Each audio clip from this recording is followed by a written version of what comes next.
Hola amigos, welcome to Conversaciones de Altura, episode 87. Thank you so much for tuning in. It means a lot. I appreciate it. It makes me very happy. On tonight's show, we have none other than one of the baddest drummers out there.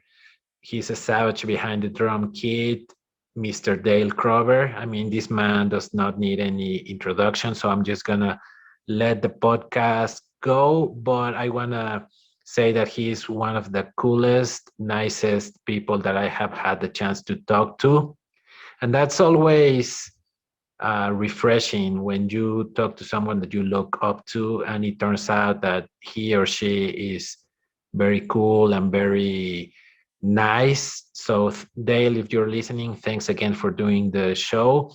He just released his second solo album called Rat-A-Tat-Tat-Tat-Tat-Tat. It sounds like a machine gun. Rat-A-Tat-Tat-Tat-Tat.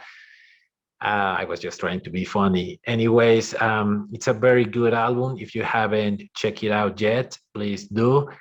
Either go to Bandcamp or go to the record label. I think it's Joyful Noise Records. So please support them. I mean, I try to avoid Spotify, although I'm a hypocrite, right? Because this podcast is on Spotify.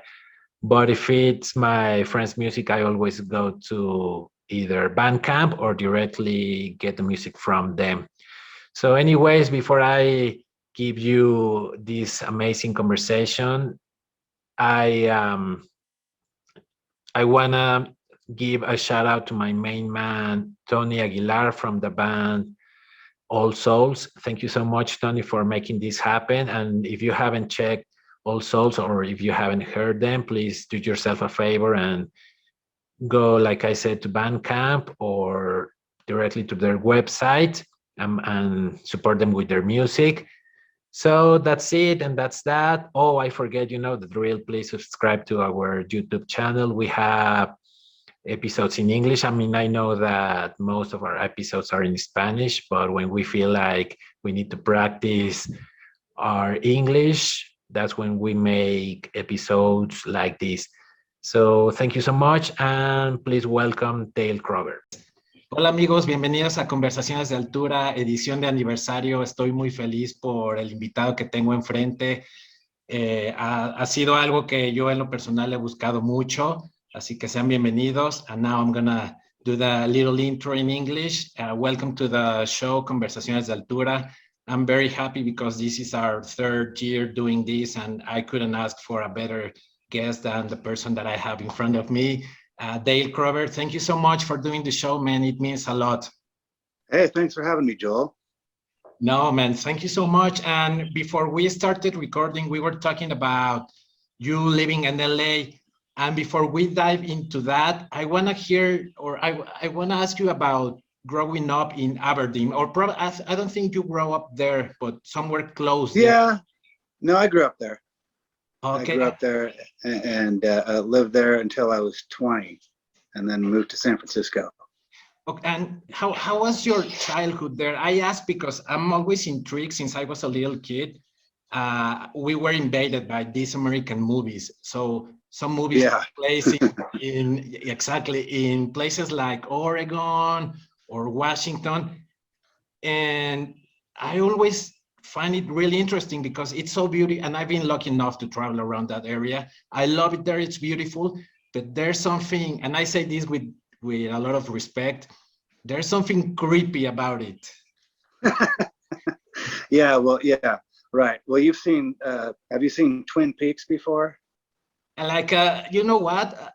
I mean, I like David Lynch, but sometimes he's too weird for me. I'm a basic movies. Well, no. Yeah, I mean, it's where we came from is a really isolated area. The closest real city would be Olympia, which was maybe 50 miles away. But even that seemed like a really long ways away, especially if you didn't have a car when you were a kid or whatever. So, yeah, pretty isolated and small town. Not a lot going on. Growing up, did normal stuff other kids do. played baseball until I was a teenager, and then of course got into a lot of teenage fun. And what's that teenage fun like? Drinking beers in like parking lot and stuff like that? Yeah, pretty much. Yeah, there wasn't much going on. Yeah, I mean, luckily for us, we had the band to keep us out of trouble. Otherwise, we probably would have gotten in more trouble. Yeah, I mean, for sure. Did you have a paper route when you were a kid? I did. Yes, I did. Like, I had a paper route when I think my first one was probably I guess I would have been around 11, 12 years old, maybe. Pretty early, to have a job, but that's how I bought my first drum set, was from, working a paper route. Right. And the reason I ask is because one of my favorite comedians, Joey Diaz, he's always telling or asking his guests like the same question: did you have a paper route? Because he thinks that if you have a paper route, that gives you like a really good work ethic, especially like you started really young. Do you agree with that? Well, certainly it shows you responsibility. I know a lot of kids that, I mean, it was hard because the delivering the papers part was fine, but the hardest part about it was that we had to go around and collect the money from the people. The people that own the paper, you were responsible for paying for the papers. So, a lot of people, even when you're a kid, try to get out of paying you. Or I had people where I'd go and I'd ring the doorbell and I could see them inside, see me, and then run and hide and pretend like they weren't there. It's like, you're gonna do that to a 12-year-old kid?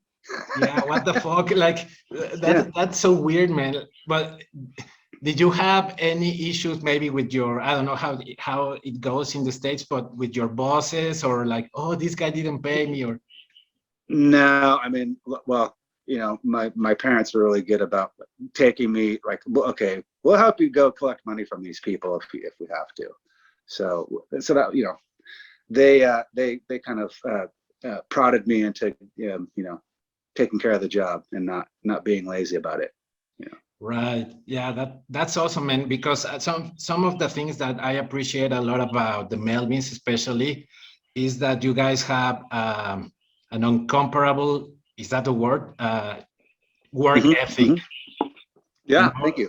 Yes. And that's something, that's something that I believe it comes from starting to work as a kid, like. Yeah, it could be.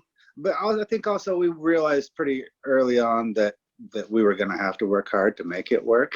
We realized that, nobody was really going to hand us anything. And also that the kind of music that we were playing was we knew it was unique and eclectic and a hard listen. So yeah, we always knew, okay, we have to work hard.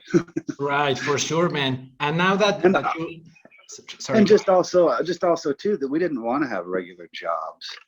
Once we saw that we could actually make a little bit of money doing this, then that was it. We just, then we're just like, we work as hard as we can doing it. Right, man, for sure. And now that you, going back a little bit to what we were talking about, with your kids, how do you try to impose this? Not impose is it sounds a bit aggressive, but how do you try to set them up for a future world? I know it sounds cliche, but like yeah, I don't know. It's a tough one. I mean, because things are so different now. I mean, I knew as a kid pretty young that I wanted to be a musician, but boy, it'd be hard to start doing it now, Right. I mean, because it's just hard to make money. And I mean, especially in the situation we're in at this moment, nobody's working. So right, it's hard to say. Right, especially now, but you know what advantages your kids have or kids nowadays have? The internet and that they, man, I see it with my nephews, and they know how to handle things without even thinking about it. You know, it's like there's something in their DNA now that it's like, you know what I mean? Like they were going with that. It's so interesting, I think. Yeah. I know. I mean, well, yeah.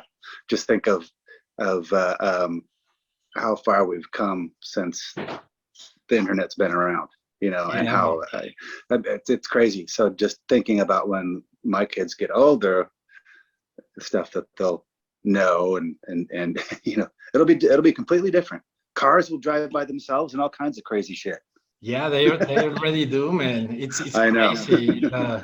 I've never been in a Tesla, and I've seen them around, and I'm like, would I ride one of those automatically? Yeah. I don't know, man. Self. Well, did you hear that one of them? There was a big crash.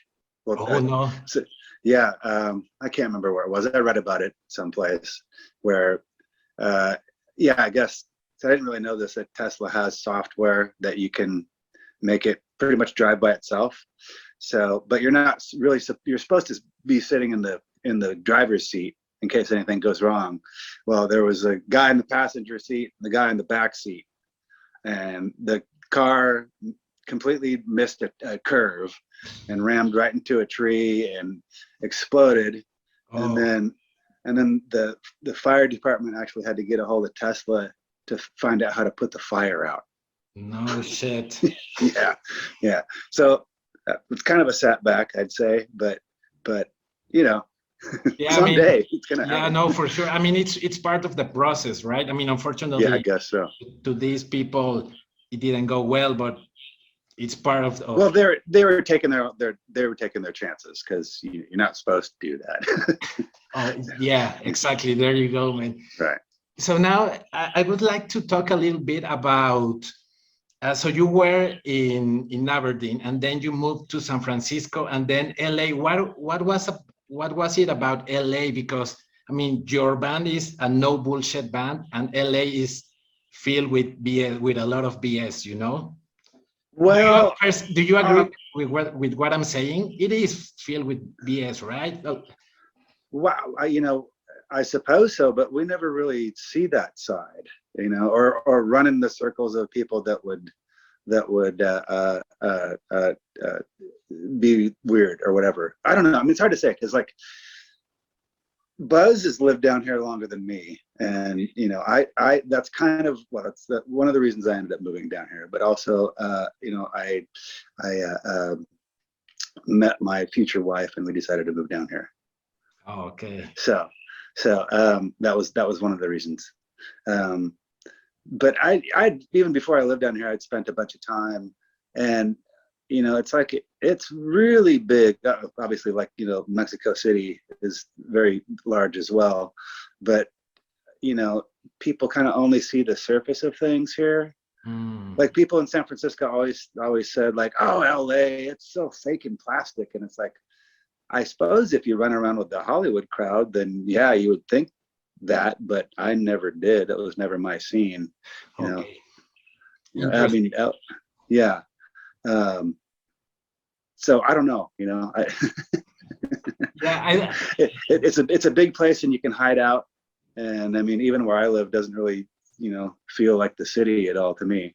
I can even show you. Yeah. Yes. We'll go outside and see what a great day it is in Los Angeles today. Yeah, man. It's actually it's a little bit overcast, but you know. Yeah, so, for sure. Oh wow. Here's my view. So looks just like, yeah. Oh wow. If I trim these trees right here, you could see downtown. But otherwise, you know, it's pretty residential around here. Yeah, man. Yeah. No, for sure. I mean, and just to clarify, I don't want to sound negative. I love LA. LA is like, oh yeah. It's like my top 3 favorite cities in the US. And if I had the chance to move there, I would definitely do it.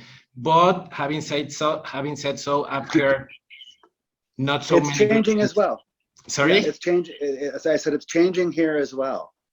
You know, things are different. You know. In what way? It's getting more expensive.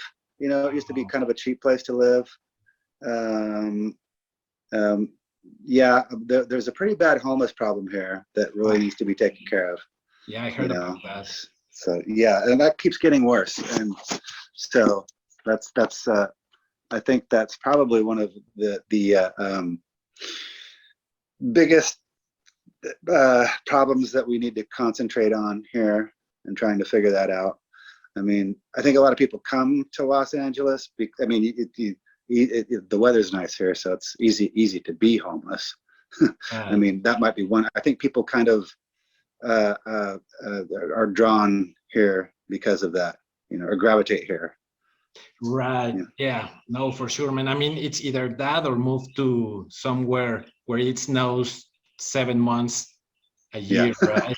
No, I live in Toronto, and one of the reasons I moved back to Mexico is because of the weather. I mean, it was at some points it was unbearable, and most to my self-esteem, if that makes sense, because you are inside pretty much all the time, you know. I mean, you can wear a jacket and everything, but you don't even want to go outside, right? Right. Well, I mean, that's kind of like Aberdeen, you know, back to growing up there. I mean, it rained almost, you know, it would rain sometimes 90 days straight. No so shit. that can really get to you. You know? Wow. For sure. I mean, I know. I think that's one of the reasons some awesome music has come from that area of the States, right? I mean, people just staying home. Yeah, well, like I said, I mean, yeah, that's all we had. That's another reason why we played a lot of music. That's awesome, man. We would practice every day. You know, that like when I was first joining the band, we would practice every day. You know, wow. I mean, even if we didn't have any gigs, it was just like that's kind of just what we did, I guess. Right. Like I said, it kept us out of trouble. No, for sure, man. But that's the way to do it, right? Like, I mean, even after 36 years that you've been playing with them, you try to practice as much as you can, I think, right? Yeah, not as much as we certainly don't practice as much as we used to. Right, for sure. I mean, you have families and all that, right? Yeah, it's different, but I mean, you know, but I still like it. You know, it's fun to play. Oh man, for sure, man. And okay, I promise that's going to be the last not negative, but not positive thing about this, not the States, about LA, about in this conversation. So I was reading that you've been playing with the Melvins for 36 years, man. And I'm curious about this because I think it's important for other people to listen to this. What do you think is the key to maintain this relationship with boss? Because I mean, 36 years, my parents got divorced after 28 years. So yeah, well, yeah, that's a long time. You know, I mean, I think, well, like I was mentioning before, it's like not having to have a regular job. You know, once we saw that this could work and we didn't have to have a regular job, I mean, we never wanted to go back. You know, certainly wouldn't want to go back now. And just, I think just realizing that this is a good thing, you know, and making it work. We don't really get into big fights or anything like that. And I think that's probably part of, keeping your ego in check, you know, and just, we've worked so hard at this. It's like, you know, we wouldn't want to throw it away, you know, and I mean, and, you know, if it wasn't working or whatever, then we would stop doing it. Right. You know, if we tried really hard and it was a failure, then we would just give up and do something else. But so far everything's been great, you know, knock on wood. For sure, man. I mean, we want to hear the Melvins for another 44 years or 40 years or whatever, man. Until great. Until your arms are broken. Right. Well, we've been doing what we can during pandemic, you know, trying to keep busy. We've been doing these Melvins TV things. I don't know if you've seen any of those or not. Yes. Okay, we got a third one coming out. That's going to be out on May 1st. Wow. So, yeah, acoustic set, right? You're doing some acoustic songs. A couple of acoustic songs, yeah. Well, the other two episodes that we've had have had like opening bands, more or less. But it's always we've kept it in the family. You know, I did the last one with my band, the Dale Crover band. So we got to open. No, for sure, man. And we will talk a little bit later about Rat-A-Tat-Tat and Piso Mojado. But like I said before, I'm really interested in learning more about how good your relationship, or at least that's how I see it from the outside, your relationship with both. Yeah. Creatively, and you can see and feel the chemistry, man. That I appreciate a lot, man. That's right. You know, if it's not broke, why fix it? Right, man. It's about communication, right? Yeah, for sure. That's awesome. But I mean, you know, I'm sure that there's people that are in a similar situation that we are, where they probably don't really want to hang out with each other when they're not making music. But you know, we can actually hang out and do stuff when we're not playing music. We don't see each other that much anyway, you know. Right, and I think that's sane, right? That's healthy to keep. Yeah, sure. To keep healthy, as in you still do the stuff that you want to do, right? As Dale, and he does his own thing, right? Sure. Right, that's awesome, man. I really appreciate it. And I was also thinking, so you've been playing a long time together. What has been like a big challenge that you have as a band, and how did you learn how to overcome that challenge? I guess our biggest challenge is keeping a bass player sane. Okay. Yeah, man. So we've gone through a lot of bass players. You might know. You may know this fact. Of course. You know. Yeah, I mean, I don't know. Just that's always been a hard one, is keeping somebody. But you know, we've most recently been playing with Steve McDonald, and that's been really good. But yeah, I mean, other than that, I mean, yeah, I mean, as a band, I don't know, just that would be the biggest thing, I guess, you know. Yeah. Sorry, I don't know. I mean, you know, I can't say, like, you know, things have been super easy for us, you know. I mean, you know, everything's been challenging, I guess, you know. Right, for sure. Like changing labels and maybe touring a lot, that can also be challenging, right? Sure. You know, I guess one thing about us is we've gotten hooked up with really good people. You know, even people that work for us are people that sometimes are with us for a long time. You know, like we've been on the same record label now for a long time. You know, Ipecac since '99. Yeah. You know, for a long time. Wow. And we've had the same booking agent for a long time. He's Robbie Frazier, and he's been with us for, gosh, long time. We're loyalists to most people. So, you know, once we find people that we like and that we know we can work with, we have a really good working relationship with. Yeah, man, it's very important to be loyal to people. I think that comes back in a good way, you know, especially in the music industry, right, where people are trying to grab things from other people and not trying to give back, right? But when you're loyal, yeah, I believe that things go better your way. Yeah, I mean, it's a tough business. There's definitely people that will rip you off. Right. It's happened to us too. And, you know, like I said, luckily we've gotten hooked up with people that are nice, trustworthy people. There are those people in this business, you know. Sure, do exist. No, for sure. I mean, like everywhere, right? You just have to find them. Yeah. And once you find those people, you have to take care of them somehow, right? I mean, that's like a key in life, I think, like a golden rule in life. Somehow I've learned, I don't know. Yeah.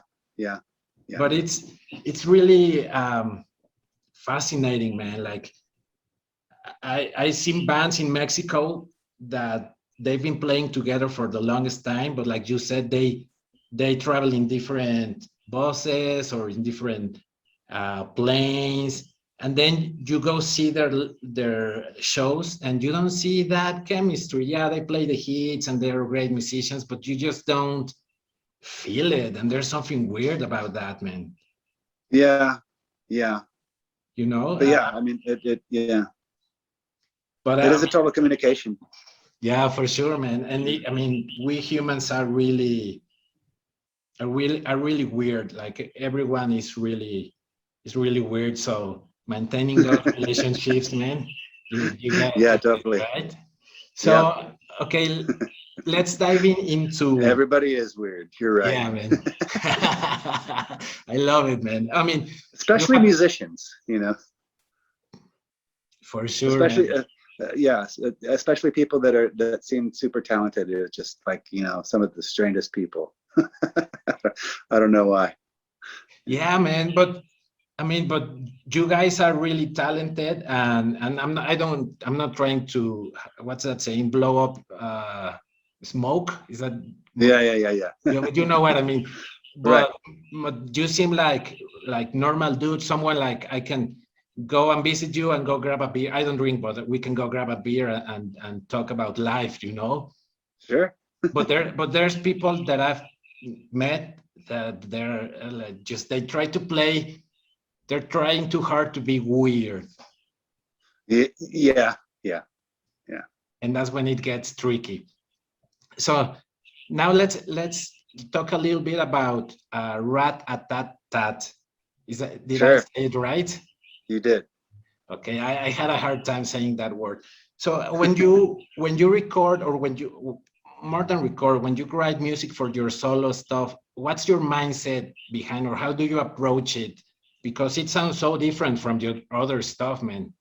Yeah, I mean, usually, well, all that stuff just comes from me sitting around playing guitar, and I'll stumble on something that I like and record it, and work on it a little bit, and usually we'll save it for later.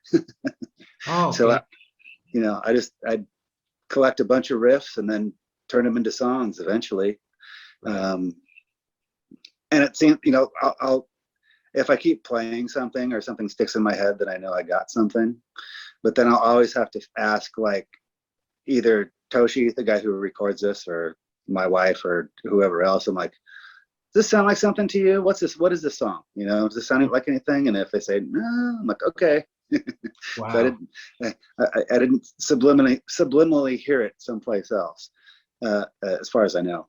So yeah, I mean, some of the songs on this new record are songs I had for a long time, and then there's some that are, the majority of them are brand new. Right. And then, but then the drum stuff's different. The drum stuff's all based on drums. Right. Is it easier for you, as your main instrument is drums, but you also play bass and guitar? Is it easier for you to write music being a drummer? I think that, easy for me to write the drum parts. No, I think, I've played guitar for a long time. I've actually played guitar the longest, but drums, I think I excelled at drums faster.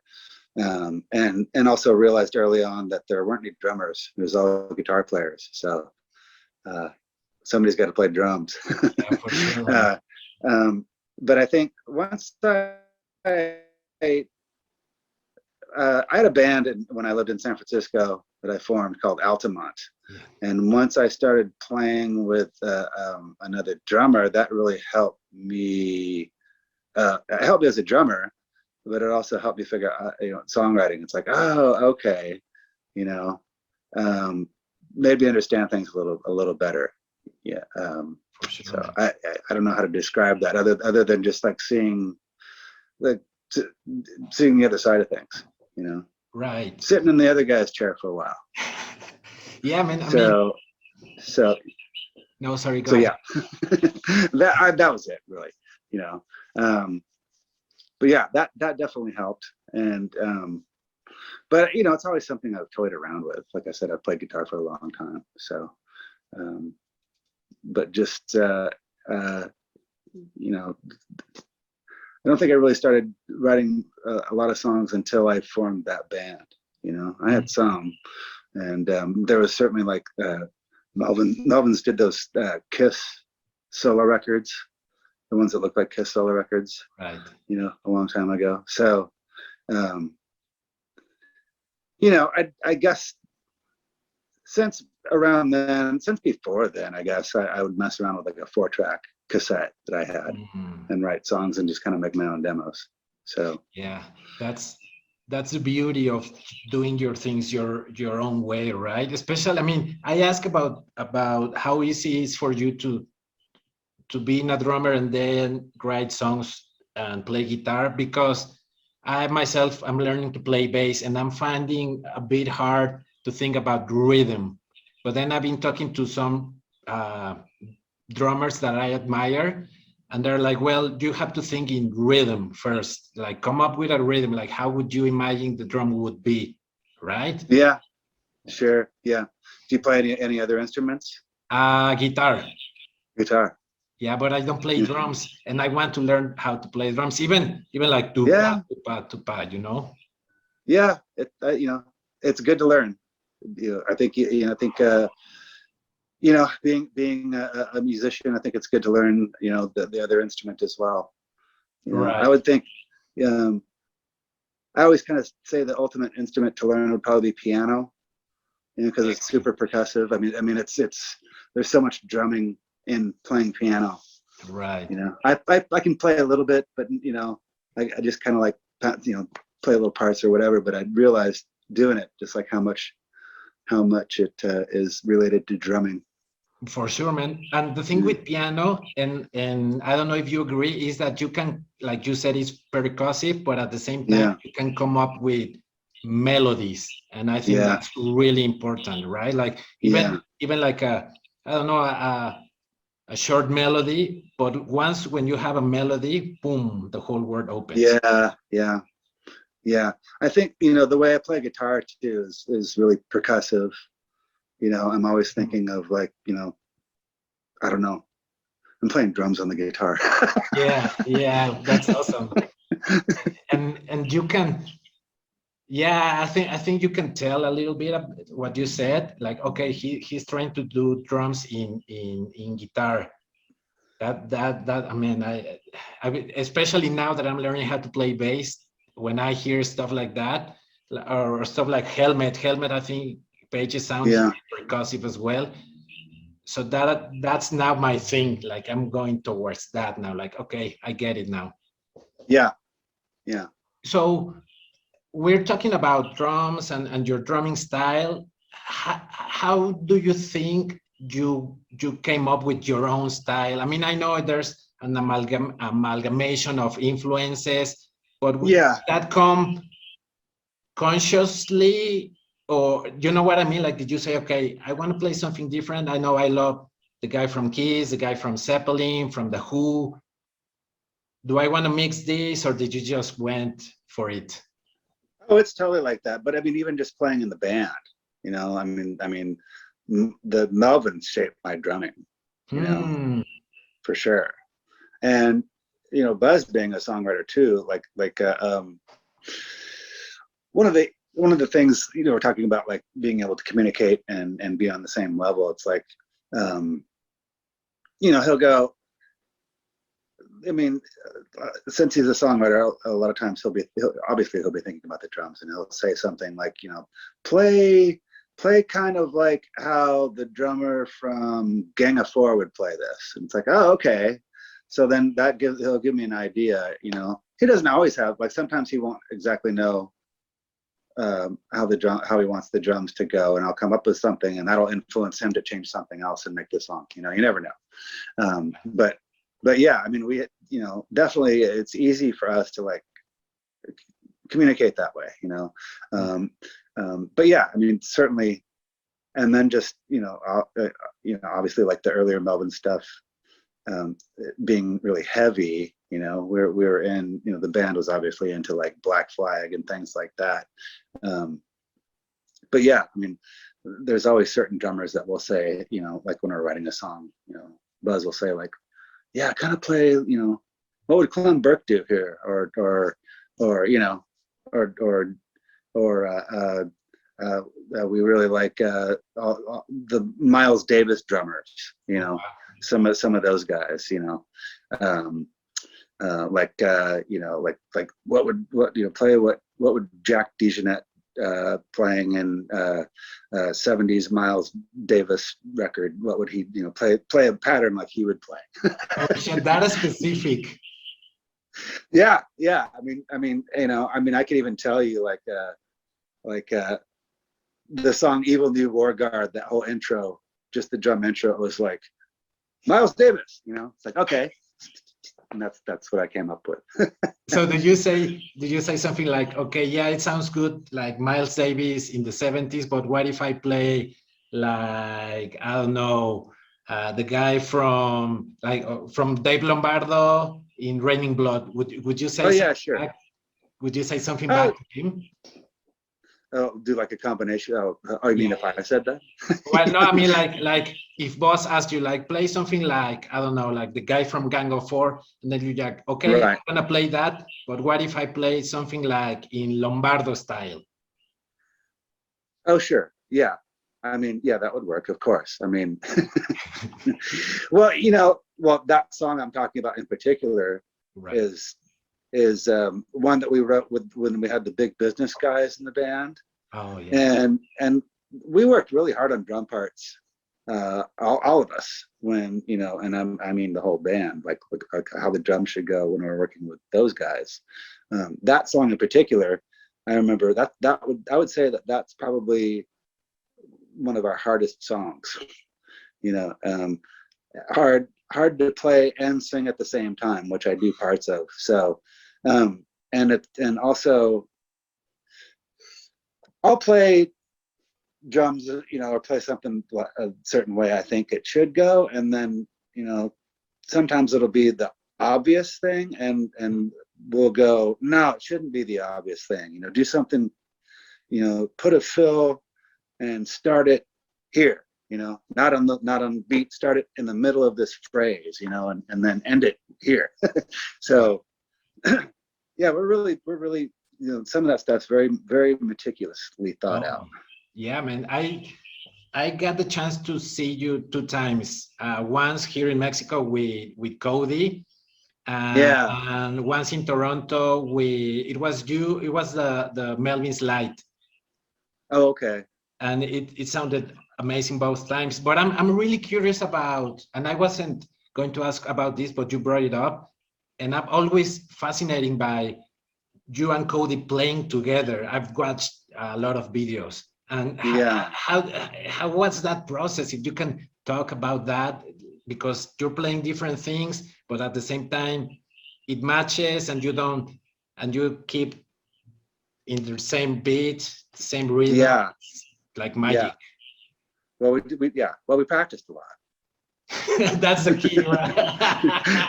Yeah, really. I mean, it is. You know, and funny that you should mention Lombardo, because we actually, before we got the Big Business guys in the band, Melvins did the Phantomos Melvins big band where Dave and I were playing double drums. So, but you know, it's like once we came up with the idea of doing that, and then once we got in a room together, it was like, oh yeah, this will work, no problem. Like me and Dave playing back and forth, and the same thing with when we first started playing with Cody and Jared. It's like we knew instantly, like, oh yeah, this will work. You know, playing 2 drummer thing is really fun. You know, right? You know, we're not the first to do it. Obviously, there's bands like the Allman Brothers and bands like that did it. But yeah, we worked really hard on making it work. You know, a Ministry, I mean, you know, those guys had 2 drummers, you know, and funny enough, when they had 2 drummers, the one guy that we liked, well, they're both really good, but Martin Atkins was one of the drummers, and he played in Public Image Limited, and we've always been a big fan of the drumming on the record Flowers of Romance by those guys. So yeah, I love Yeah. Bill, man. They're amazing live. Yeah, I saw them once, like the late 80s. So I can't remember what record it was, but it was kind of like, you know, I was into the earlier stuff and didn't really know where they're at that point in their career, but I still liked it, you know. Yeah, no, man. I saw them not well when once I think it was like 2010 or 9, around that time. They made a comeback, and I was traveling for an airline, working for an airline, so I flew to see them in Chicago at the House of Blues, and it blew my mind, man. Those guys, amazing. Yeah. So how did the practice start with Cody? Did you guys got together by yourself and practice alone first, and did you have boss first? No, it was the whole band together, and you know, I'm sure that we probably started by just teaching those guys some of our old songs and seeing how those sounded with two drummers. But then we started writing a new record right away with those guys, and we recorded the whole Senile Animal record and had that done and finished, and it was coming out before we had ever played a show with those guys. So, but that point in our career, that was when, we had bass player trouble. We had Kevin Ripmanis, who used to be in the band The Cows, playing bass, and we had a pretty bad split up with him. Right. So, you know, that's the reason that we got Jared and both those guys in the band is because we wanted to do something completely different, you know. For sure, man. So, and you can tell, I think, yeah, I mean, it's obvious that it sounds like the Melvins, but it's like the Melvins 2.0. Yeah. I mean, it really rejuvenated the band. You know, I guess that's the right word. You know, for sure. And I'm not taking anything away from your previous albums or your post Big Business albums. I think, I mean, you are always there, but seeing you back with two drummers and then being able to watch those live, I'm like, oh my God, this is on a different level. You know, I've never seen anything like that. Yeah. We're really happy with that era of the band. For sure, but then I saw you with Trevor Dunn, and that was like, oh my God, these guys took that to a next level. Trevor's great, you know, and that was something different too, you know, doing that tour with him, you know, and I mean, well, it was kind of a stunt, I guess, for us to do 50. That was on the tour. Oh no. Oh, you saw us. Okay, you saw us on the very first tour. Yeah. That was at the Opera House. The Opera House, yes. Okay. Sold out. Right. Amazing. Yeah. Amazing. I mean, what can I say? Oh, thanks. Yeah, man. It was interesting because I wasn't used to see. I mean, I love jazz, and the times that I've seen a stand-up bass player is with a jazz band, but I've never could imagine to see you guys with a stand-up bass player, you know. Yeah, well, I mean, Trevor is a jazz bass player, and that's. No, I know. Yeah. I mean, that's how we got the idea. Obviously, well, Buzz went and saw him do like a solo jazz thing, and saw him doing all this, like, you know, and it's pretty avant-garde. Like he's doing crazy stuff with the bass, and that got him to thinking, like, oh, I wonder if we could do something with this, you know, and have him do his thing in our band. And so, yeah, and it worked. I mean, it was pretty. I liked it, you know. Right. Buzz more recently did a record with Trevor. It's like his acoustic record, but then with Trevor playing bass on it. And they were going to do a whole big tour of every place, and you know, before the pandemic hit. So yeah, man, that's a really amazing album. I've heard it. Yeah, man. I mean, what can I say? That those shows that I've been able to see from you guys, I mean, blew my mind. I mean, it's one of the most interesting things that I've seen. I mean, even, and I'm not gonna lie, but I'm when it comes to slow music, I've always like, because I grew up listening to like punk and hardcore and metal. Like, Yeah. I went from pop music to Slayer. Like, there was nothing in between. Yeah. There's no Led Zeppelin, no AC/DC, no Black Sabbath. I went straight up to Slayer and death metal and all that. But I enjoy that, man. I enjoy Yeah, that. right. Like, okay, if these guys make me enjoy slow music, I'm all in. Right, right. I mean, I don't know. I mean, I guess at the time it was kind of like a reaction. Like everybody was playing fast, you know, who can play fastest? Who can play fastest? It's like, okay, who can play slower? You know, sure, you can play fast, but how slow can you go? And it's hard, man. I mean, I think actually I heard or read Trevor's one of Trevor's interview, and he said like someone was asking him like, "Oh, do you get bored playing with the Melvins because they play so slow?" And he's like, "Fuck that, no. I mean, I like it because playing slow music is hard as hell." I mean, I'm not really quoting him, but he said Right, something in the right. lines of, I'm not like, "Oh, okay, that makes You a have lot to of play sense." to play really slow and keep it steady is hard, you know.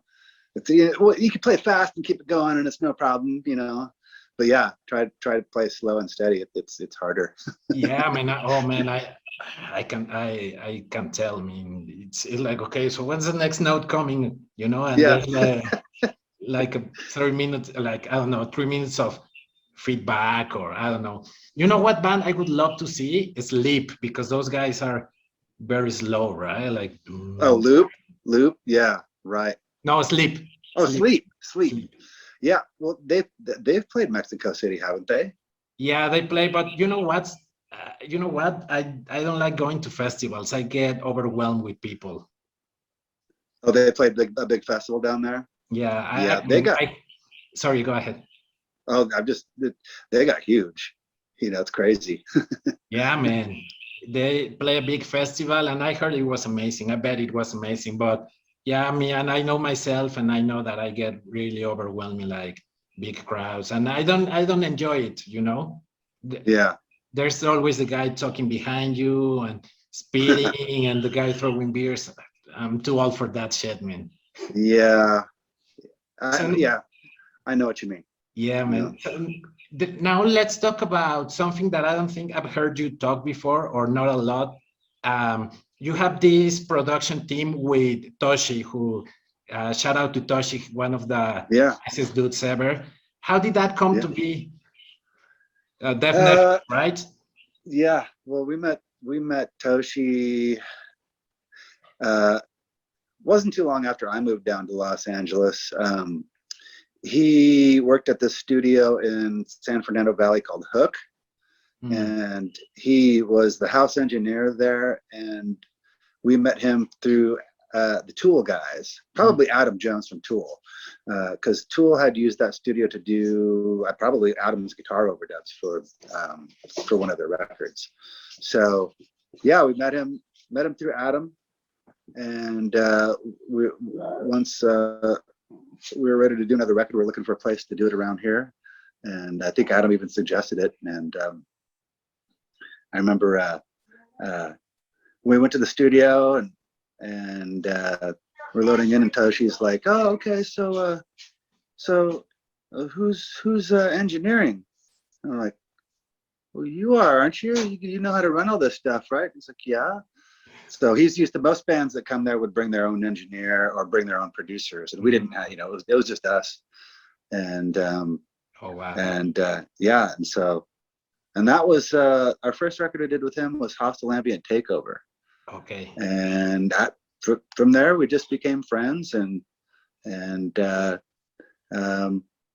now we kind of have a studio together, Melvins and Toshi. Right. So Sound of Sirens, right? Sound of Sirens, yes. And I was just there the other day doing drums for this band that I've played drums on. I think this might be the fourth or fifth record that I've done with them. This band called, it's my friend Conan Neutron.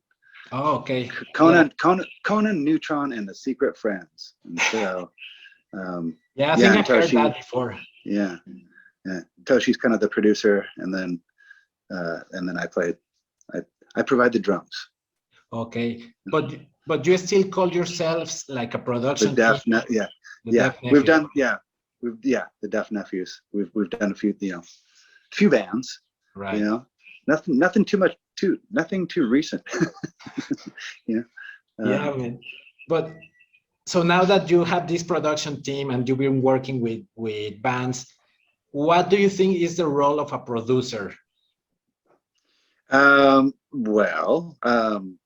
It can be anything from helping the band arrange to, even playing on their records. I mean, for me, I mostly make sure that their band is comfortable and relaxes and can enjoy themselves and get a good take, Right. I'm pretty good. I'm pretty good at my forte. If I'm producing, would be helping out with vocals and certainly drums. And you get me for anything else that you might want me to play on. Right. So, but yeah, I mean, there's some producers that do more than others. I like producers like Bob Ezrin, who did all the Alice Cooper records, or of course there's like George Martin and another one I really like is Eddie Kramer. I don't know who that is. I'm sorry. Eddie Kramer. He did Jimi Hendrix Experience records. Maybe he was more of an engineer, but he did a lot of he did that stuff. He did some Kiss. He did a couple Kiss records. He did Destroyer or Rock and Roll Over. No, it must have been Rock and Roll Over, right? Because Bob Ezrin did Destroyer. Wow. So, but yeah. So anyway, so you mentioned voice or vocals rather. How would you help a band with vocals? I find it interesting. Well, I think just giving them confidence for one thing, and then also just helping them with vocal parts. Toshi and I are both really good at that. And then also, I hear things when we're recording. Like I'll hear parts. Especially if it's like a vocal thing, I can hear a second part or a third part, and I'll make suggestions like that. We do a lot of that stuff in the Melvins too, and especially when we got the big business guys in the band, we really concentrated on those, But yeah, I always hear things after stuff's laid down, like, oh, this would sound really cool here, whether it's a vocal part or even like an overdub of some kind. Oh, okay, wow. That's fascinating because vocals is something else, man. As in you have to be really on point if you don't want to use any technology, right? Yeah. And by technology, I mean the auto-tune, that a lot of bands use now. Yeah, I don't think that I've worked with anybody that we've ever had to do that for. Right. Where I mean, no, no, I've never had to do that. Right. Would Not you on a vocal. Yeah. Would you be against using it? Like if a new singer comes and he doesn't, I mean, this is hypothetical. Comes and he said like, oh, probably. I mean, I would hope not. But Toshi has definitely had to do that stuff, not with the vocal, but with other instruments, where he's had to tune notes. I won't say it's not even a band that I've worked with, but and I won't say who it is, but there's a band that was kind of a pretty big famous band, and somebody that you would not expect, that nothing anything like what we do, you know. Right. You'd be surprised. But I mean, he got hired for a job anyway. It wasn't producing, but it was fixing every note of a violin and auto-tuning every note. Oh shit. You know, and sometimes the player was playing multiple notes, and so I don't know how he did it, but Toshi is a recording engineer genius. Yeah, man. Let's just put it that way. Yeah, I was lucky to hang out with him a few times. I don't know, the last time I was in LA through the Helmet guys, and he's right, yeah, he's the sweetest guy. I mean, I didn't go to the studio, but he's the sweetest. And I remember we were at, I think it was Dan Beeman's house. We were like drunk and everything, and he started playing classical guitar. He's like, okay. And I was like, oh my God, can you do that? Now play this. Oh yeah.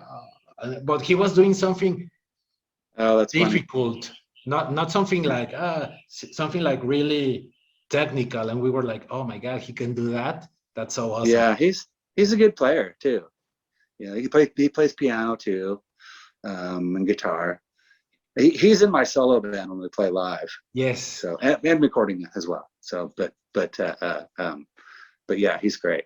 Yeah, I mean, I would love to talk to him, man, on the podcast, probably, hopefully soon. Yeah, he talked to you. He has a lot of knowledge, I think, to share. Yeah.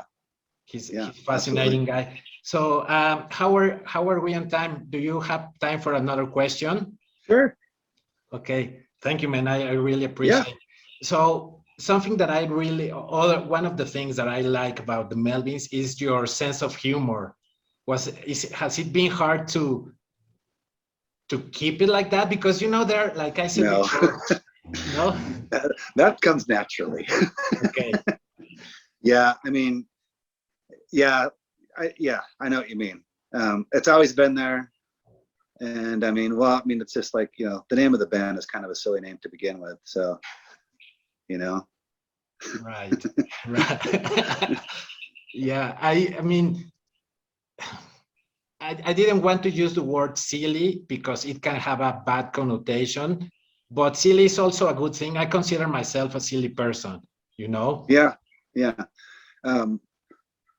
The humor is a good thing, you know. It's like, and you know, obviously there's some bands that take themselves too seriously, and you know, we aren't afraid to do something completely ridiculous. Right. We're not afraid to look stupid, you know. Right. Or put ourselves out there in that fashion. And it's also just kind of like, I think that kind of comes from like teenage humor or something, you know, that's never left us, you know. Right. We're forever 14-year-old boys, you know.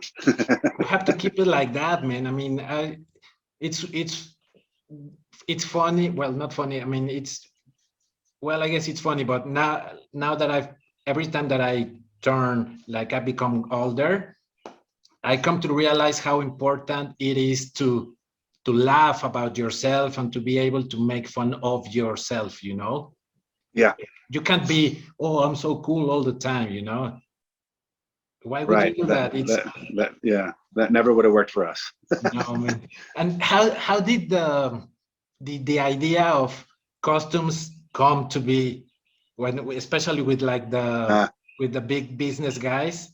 Because I saw Boss with like I don't know how to call it, dress, coverall, and then you would like the bike. He calls it a muumuu. So, and well, I mean, that did come from when we had Kevin Romanis in the band. He had some crazy thing that he wore that was like, it was a dress, but he called it his muumuu, and it was zebra striped. Okay. And I don't know. I think that's when those guys decided, like, we should. This is Frank. Hi, Frank. Like, they decided, we should both wear muumuus and have some custom thing. And I'm like, well, I can't really play in a dress myself. It'll be too hard. Right. But yeah, that's where it came from, and then it went from there. When we had Cody and Jared playing with us. Cody's wife is a designer, so she designed some pretty nice stuff for us. Right, that's awesome. I really appreciate that you guys keep everything in family. Yeah. You know, Yeah. I think I read that bosses how do you say, boss wife, she designs everything, right? She does a lot of, she's also a graphic designer. And yeah, she does a lot of our artwork for covers and I mean, well, it's just easy. It's easy to work that way. Right, yeah. Yeah. For sure, man. And now the last question, man. So you've been playing drums for like the longest time. How do you challenge yourself as a drummer? Like, you know? Yeah, I mean, well, like I was saying, definitely, definitely, like I mentioned, like I'll try to play the easiest thing, and then Buzz will challenge me to not play the easiest thing. Right. But yeah, I mean, I guess lately just trying to I've been trying to learn some new things. I'll watch like YouTube videos of drummers and try to get some different things that I might not know, or work on different patterns or whatever. So that's always fun, and that's always just I don't know, that is to just challenge myself and do something differently. Right. That's amazing, man. Because I mean, I'm gonna bring Paige back, but every time I email Paige Hamilton, he's always playing guitar. Yeah, that's like, cool. Oh, I stopped playing guitar. So I'm like, okay, that's awesome that he's been playing forever, and I really appreciate that with people, right? Like they always want, like you guys always want to keep doing things better. Yeah, for sure. I'm And playing lots of guitar too. I got a guitar set in the house too. it's less noise. It's less noisy than my drums. Okay. So, are you enjoying playing guitar more now than drums? Oh no, not. I mean, I there's not one over the other. Okay. So I like both. Both equally. Yeah, pretty much. Yeah. I mean, well, I know that the drums are I excel more at drums, and I know that. But I like playing guitar. I like learning new things with guitar too. That's another thing that I'll do is like if I want to learn how to play, say like a Beatles song or whatever, and I can't figure it out on my own. I'll go on YouTube or whatever and see if somebody knows how to play it right. Yeah, I mean, YouTube is always a lifesaver, right? When it comes to stuff like that. I'm Everything. Everything. Yeah, not even that, but just like, oh, how do I cook this steak or whatever? I mean, everything's on YouTube. It's really funny. For sure, man. There's something I was just like, how do I do this? And I had to look it up on YouTube. I can't remember what it was. I think it was fixing my garbage disposal. Oh yeah. I've been there, not really with garbage disposal, but I can't come up with an example, but something like that, like, oh, how to fix my door handle. Yeah. Or how to fix my floor. Something silly like that, man. Yeah. Well, Dale, it's all there. Yeah, it's all, yeah, for sure, man, for sure. I mean, it's good and bad, right? I mean, you can also YouTube how to make a bomb. I haven't looked up that one yet. No. Probably so, yeah. I bet those get taken down right away. Yeah, especially now. Yeah, man, for sure. I remember the first time I discovered YouTube, I was watching live videos of bands from like 7 p.m. till like 4 a.m. Yeah, I mean, there's so much, Yeah. Like you're saying, kids now can discover all that music that way too. No, bands, for sure, bands that they've never seen before. Yeah, live bands and everything. I think it's a great tool, but you also have to be careful, and how to use something like YouTube or the internet in general, right? Yeah. Man, I mean, how can I say? I mean, what can I say? It's been a pleasure talking to you, Dale. I really appreciate it. Yeah, nice to talk to you too. hopefully we can do this again some other time, because there's a lot I want to ask. I'm a Sure. curious guy, and I just want to ask and know more about you. But thank you so much, brother.